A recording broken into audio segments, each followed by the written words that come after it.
Today on Strategic Faultline, I want to look at three questions that may define not only the future of the Middle East, but the future of the global order itself.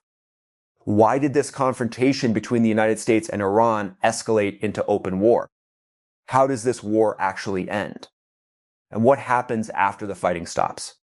Because the biggest mistake people are making right now is treating this as just another Middle Eastern crisis. They see missiles, they see drones, they see aircraft carriers, they see oil prices moving, they see emergency statements from Washington, Tehran, Jerusalem, Riyadh, Moscow, and Beijing. And they assume this is simply a military confrontation between America and Iran. But that is not the full picture. This is a crisis over power. This is a crisis over credibility. This is a crisis over the structure of the world that has existed for decades. And once you understand that, the events suddenly make much more sense. For more than 75 years, the global system has been built around a basic assumption. The United States is the central guarantor of order. American power protects the sea lanes. American alliances shape the security map. The US dollar sits at the center of global finance. American sanctions can isolate countries from the world economy.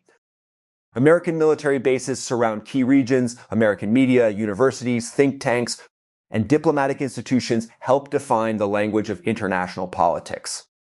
And whether people like that system or hate it, almost everyone has had to operate inside it. That is the reality Iran is challenging. Iran is not just trying to survive another round of US pressure. It is trying to show the world that the American-led system is no longer untouchable. And the United States is not just trying to stop Iran. It is trying to preserve the perception that America can still enforce the rules of the game.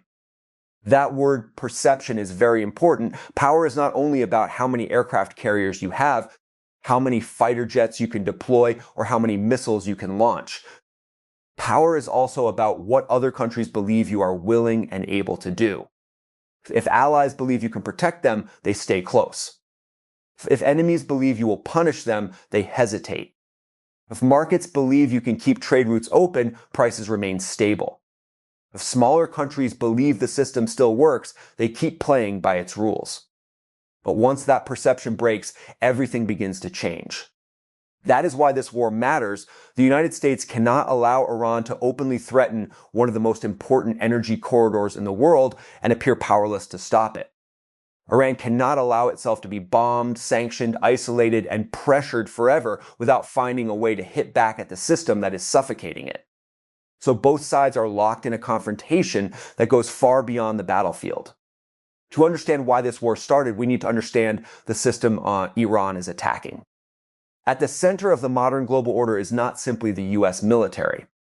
It is the combination of American military power, American financial power, and American diplomatic influence.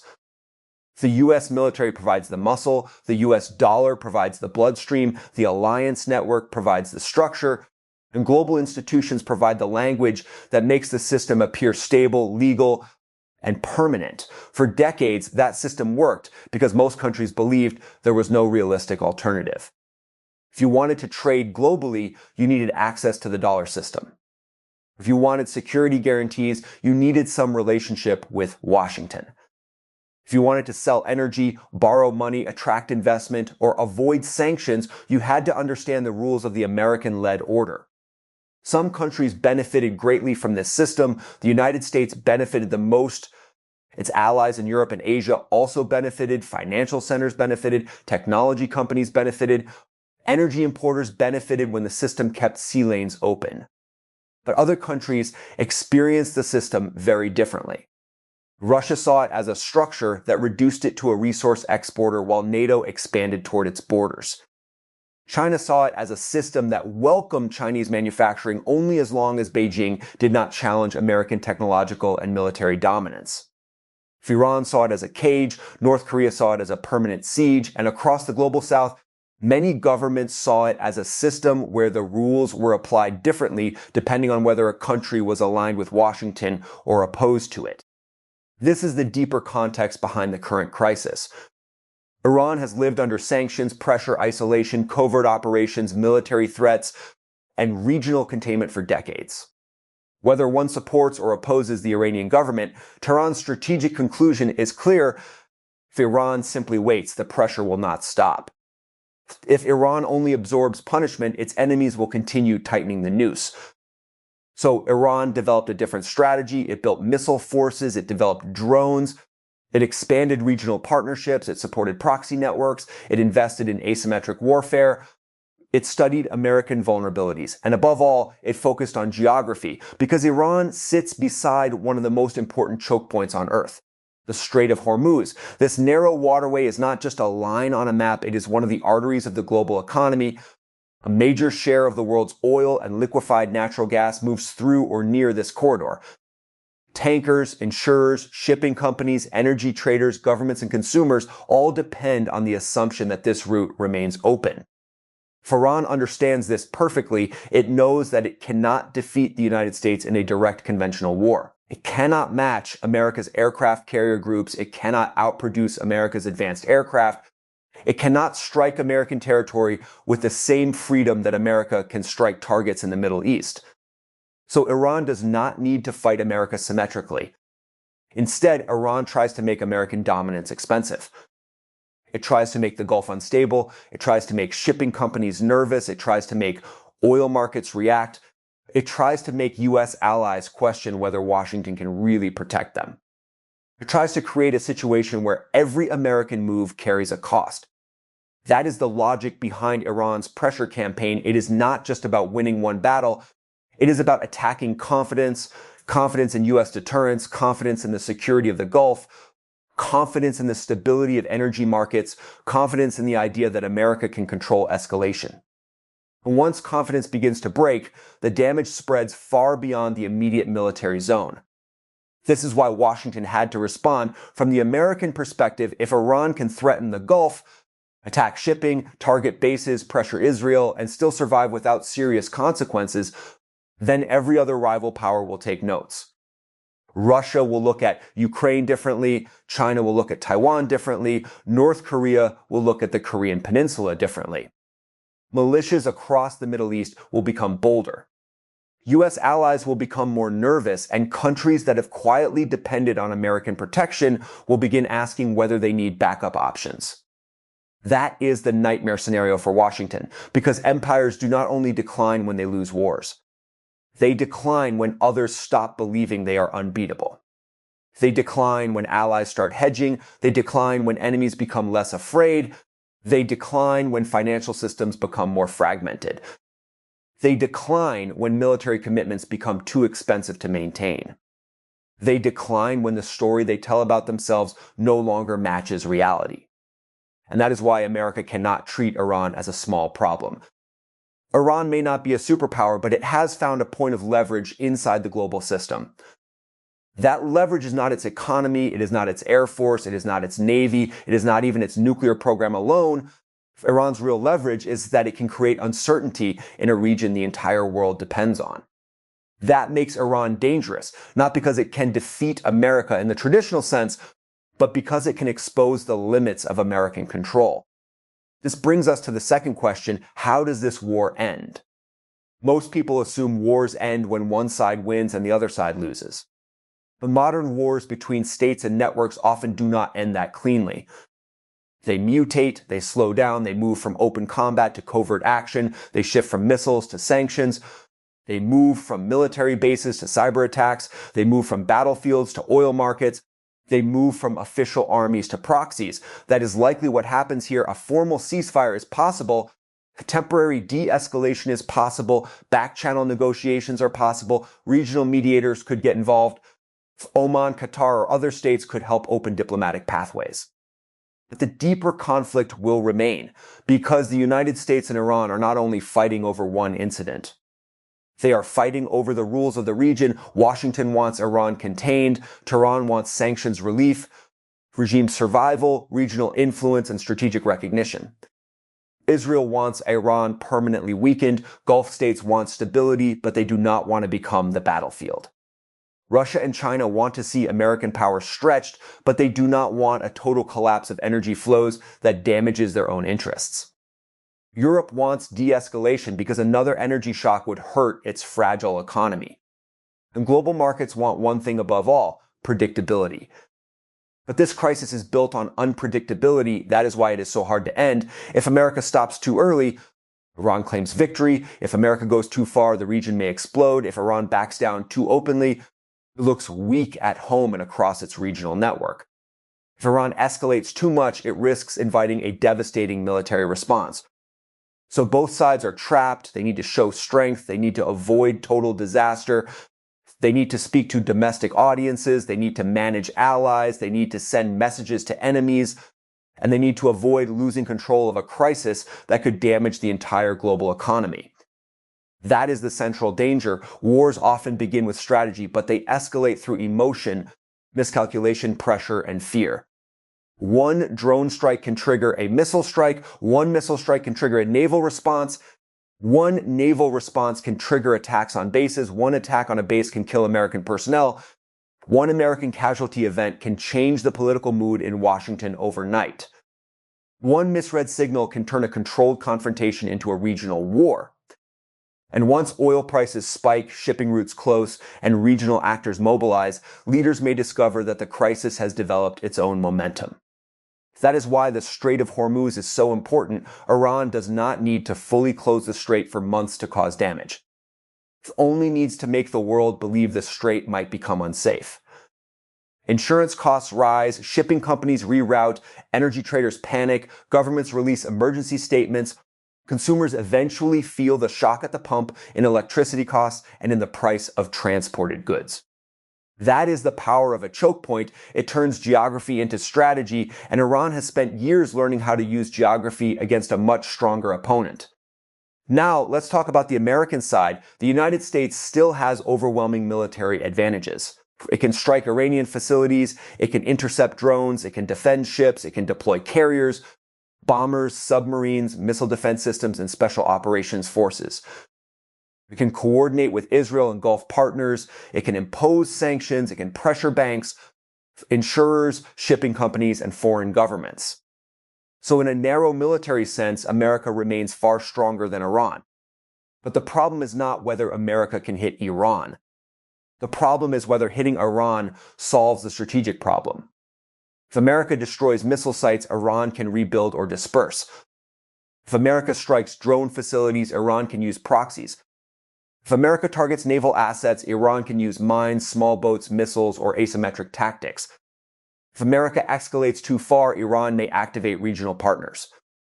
If America tries regime change, it risks a catastrophic long-term conflict. This is the dilemma of overwhelming power. You can destroy many things without necessarily achieving the political outcome you want. That was the lesson of Iraq. That was the lesson of Afghanistan. That was the lesson of Libya. Military victory does not automatically create political stability. And Washington knows that. That is why the United States is likely trying to calibrate its response, strong enough to restore deterrence, limited enough to avoid a full regional war. But calibration is extremely difficult when the other side is also calculating, adapting, and trying to manipulate your choices. Iran's strategy is built around surviving punishment. If Iran survives, it can say, America attacked us, but we did not collapse. If Iran keeps its regional network intact, it can say our deterrence still exists. If Iran keeps pressure on the Gulf, it can say the United States cannot fully control the region. If Iran forces negotiations, it can say resistance created leverage. So for Tehran, survival itself can become a form of victory. For Washington, that is unacceptable. For America, victory requires restoring the belief that Iran cannot challenge the system without paying a price. But how much of a price is enough? That is the question. A few strikes may not be enough. A major campaign may be too dangerous. A diplomatic deal may look like weakness. A long war may be politically impossible, and this is why the conflict may not end with a clear winner. Instead, it may end with a new balance of fear. Iran may reduce its most visible actions while keeping its network alive. The United States may declare that it restored deterrence while avoiding deeper war. Gulf states may quietly strengthen defenses and diversify diplomatic relationships. Israel may continue covert or direct pressure. Russia and China may use the crisis to argue that the American-led order is unstable. And the global economy may enter a new era where energy security can no longer be taken for granted. That brings us to the third question: what happens after this war? The answer is that the world becomes more fragmented. Not overnight, not in one dramatic moment, but steadily, the old order does not disappear in a single explosion. It weakens through repeated shocks. The Ukraine war was one shock, the rise of China was another, the weaponization of sanctions was another, the breakdown of trust between major powers was another. The challenge to dollar dominance is another, the conflict with Iran is another. Each shock teaches countries the same lesson: dependence is dangerous. If you depend too much on American protection, you may be pulled into American wars. If you depend too much on Russian energy, you may face shortages. If you depend too much on Chinese manufacturing, you may face supply chain risk. If you depend too much on the dollar system, you may be vulnerable to sanctions. If you depend too much on one sea route, one crisis can damage your economy. So countries begin to hedge, they build alternative payment systems, they buy gold, they sign energy deals in other currencies, they diversify suppliers, they strengthen regional alliances, they talk to Washington, but also to Beijing. They criticize Russia, but still buy Russian energy. They cooperate with America, but avoid burning bridges with China.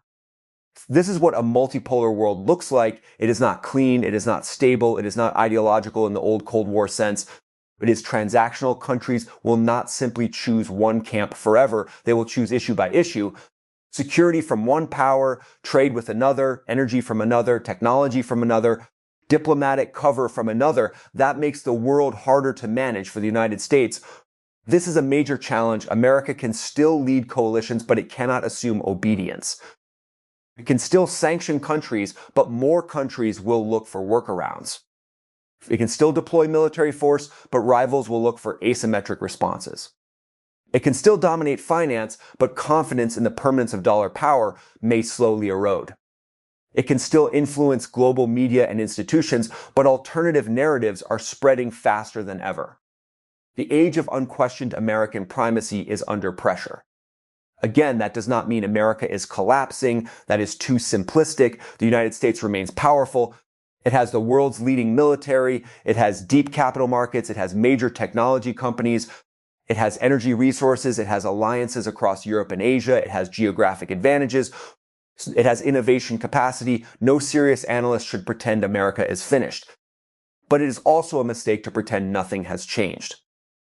The United States is now trying to maintain a global role in a world where challenges are multiplying at the same time. Russia in Europe, China in Asia, Iran in the Middle East, North Korea in East Asia, political division at home, debt pressure, industrial competition, migration pressure, technological disruption, energy transition, information warfare, and now the risk that another Middle Eastern war could consume attention, money, ammunition, and political capital.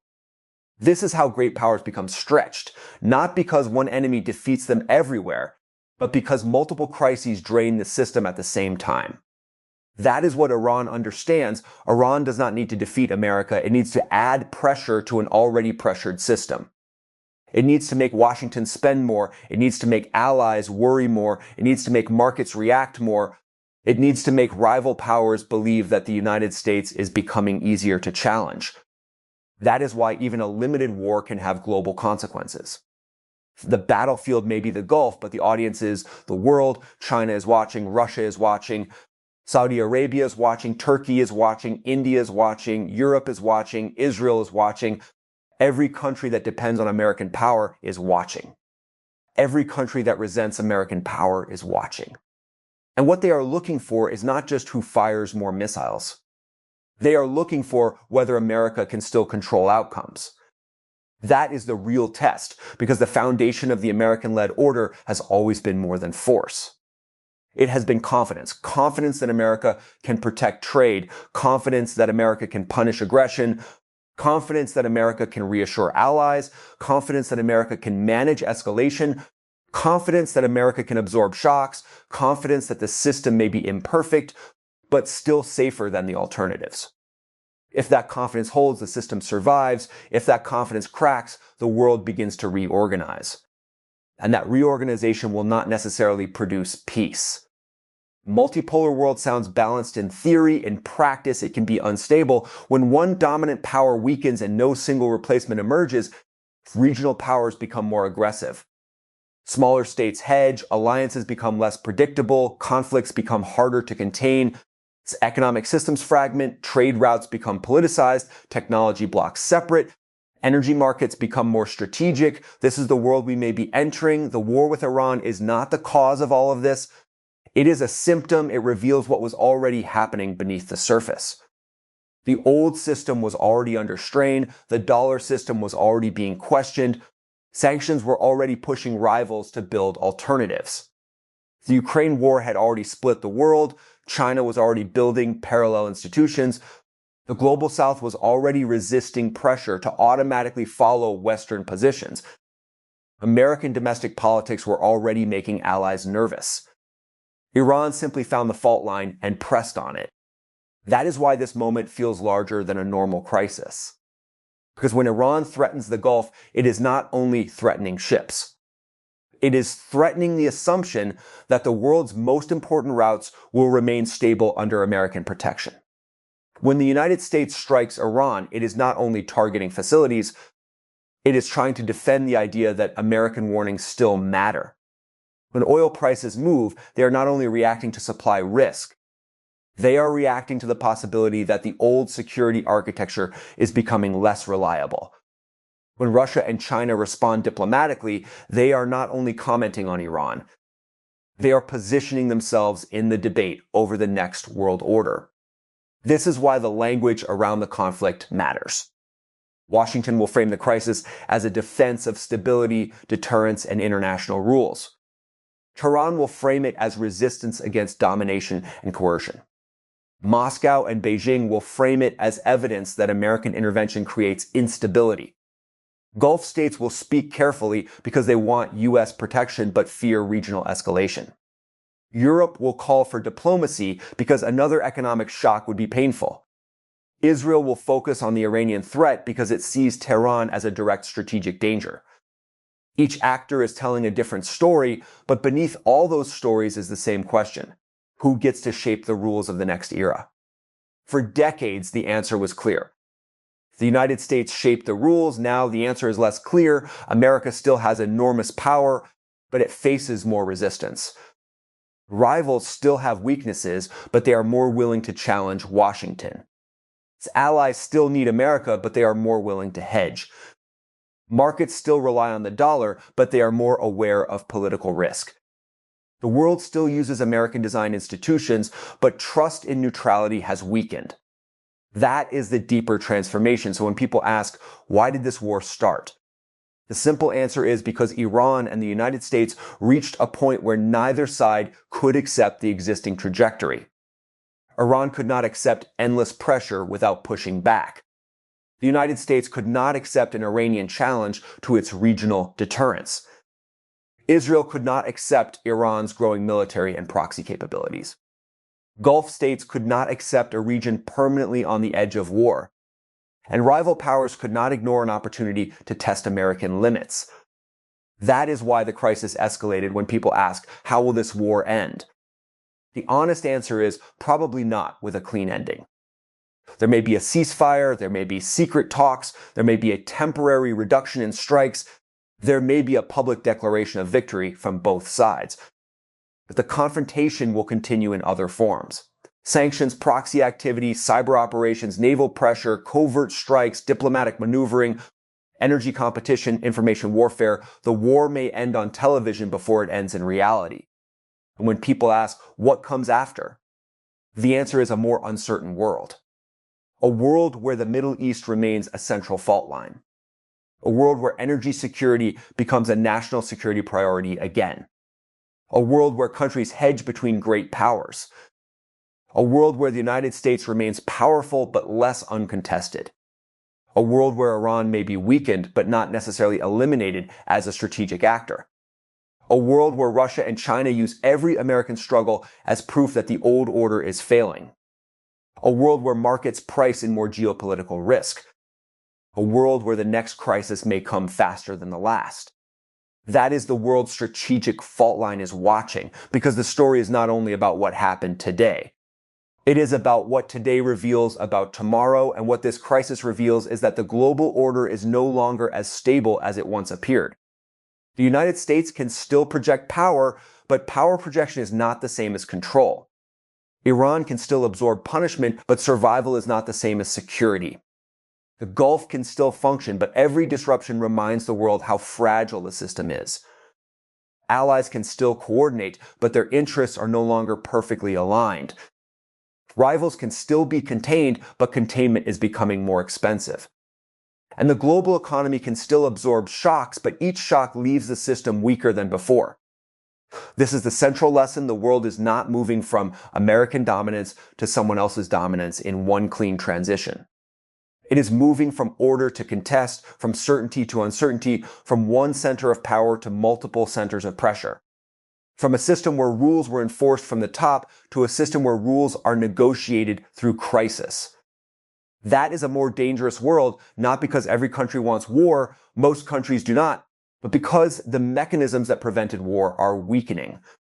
Deterrence is being tested, diplomacy is distrusted, economic interdependence is being weaponized, information spaces are fragmented, domestic politics are more volatile, and leaders increasingly believe that if they do not act now, they may lose leverage forever. That is how eras change, not always with one massive war, sometimes with a sequence of crises that slowly convince everyone that the old rules no longer apply. The war between the United States and Iran may become one of those crises. It may be remembered not only as a military confrontation, but as a moment when the world realized that the old order could be challenged at its most sensitive points. The United States may still come out of this with its power intact. Iran may still suffer severe damage, a ceasefire may still be announced, oil may still keep flowing, diplomats may still stand in front of cameras and talk about stability. But underneath the surface, something has shifted, countries are watching, they are learning, they are recalculating, and in geopolitics, recalculation is often the beginning of a new era. So do not look at this crisis only through the lens of missiles and headlines. Look at the deeper structure, look at the Gulf, look at the dollar, look at the alliances, look at the sanctions, look at the energy markets, look at the way rivals respond, look at the way allies hesitate, look at the way Washington tries to show strength without triggering disaster. Look at the way Tehran tries to survive while raising the cost of pressure. That is where the real story is. This is not just a war over Iran, it is a war over credibility. It is a war over leverage. It is a war over whether the American-led order can still command obedience in a world that is becoming more fragmented, more impatient, and more willing to test the limits of power. And if this war teaches the world that those limits are real, then even after the fighting stops, the consequences will continue. Because once the perception of absolute power is broken, it is very hard to rebuild. That is the strategic fault line, and it is widening.